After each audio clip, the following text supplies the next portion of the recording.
Il y a beaucoup de dépendance. Si tu es dans ce cas de dépendance-là, il faut m'écrire, on va créer un groupe, quoi.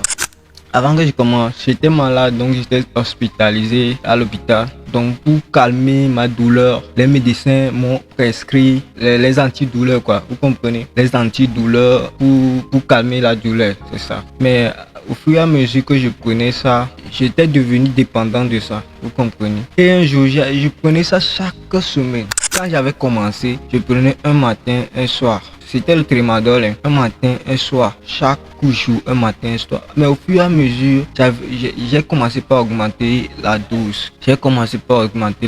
Des fois, le soir, je prenais 2 ou bien 3. Au fur et à mesure, 2 ou 3 matins, 2.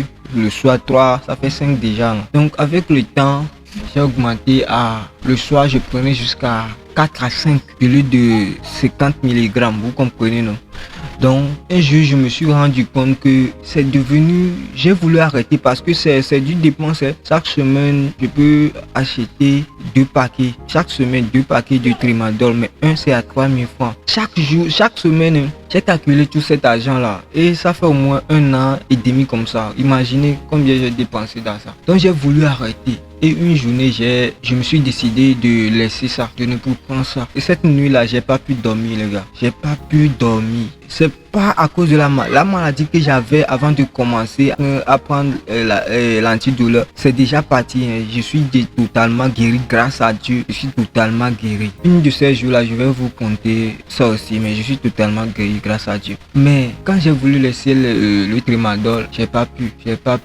Ce jour-là, j'ai pu laisser ça. Hein. Mais j'ai pas pu dormir, quoi. J'avais les douleurs, je faisais des cauchemars, la dépression et c'était difficile, les gars. C'était difficile, la dépression. J'avais toute une douleur dans le corps. Et ce que je peux vous dire aussi, c'est que cette culture de lutter contre ça en Afrique là, ça n'existe pas. Je vous le jure, ça n'existe pas. On ne parle pas beaucoup de ça. Donc j'ai voulu faire cette vidéo pour ceux qui sont dans cet cas ou bien ceux qui, même si tu bois de l'alcool, il y a beaucoup de dépendance. Si tu es dans ce cas de dépendance là, il faut m'écrire, on va créer un groupe, quoi, pour s'entraider entre nous. Parce qu'ici en Afrique, il n'y a pas de centre d'aide pour s'entraider. Alors je disais que le jour où j'ai voulu laisser, j'avais une dépression pas descriptible, quoi. J'avais les douleurs dans le corps, je n'arrivais même pas à dormir. Donc ce que j'ai parlé de ça à mon docteur, je lui ai dit que c'est comme ça que je n'arrivais plus à arrêter. Il m'a dit que c'est grave. Avait averti que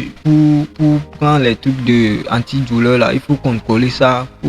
Mais ici en Afrique là, c'est pas. Hein. Chaque fois aller à l'hôpital, c'est du dépense, vous comprenez, non? Donc j'ai pas pu leur dire au fur et à mesure que je augmentais les doses. Donc ils m'ont prévenu, mais quand je suis retourné voir le docteur, il m'a dit de continuer, pas diminuer la dose. Comme chaque jour, je prenais 5 pilules par jour. Je vais, par exemple, dans une semaine, je vais laisser et je vais réduire un par un, quoi. Par exemple, si une journée je prends 5 pilules, je vais réduire à 4. Dans une semaine, je vais réduire ça à 4 dans toute une semaine, quoi. Vous comprenez? Et l'autre semaine à 3, étape par étape. Mais si tu veux laisser ça et tu laisses ça agressivement là, tu peux pas. Parce que tu pourras laisser de 1 à 3, 4 jours. Hein. Mais tu vas avoir du mal. Et quand tu vas retomber dedans là, ça serait plus difficile de le laisser, quoi.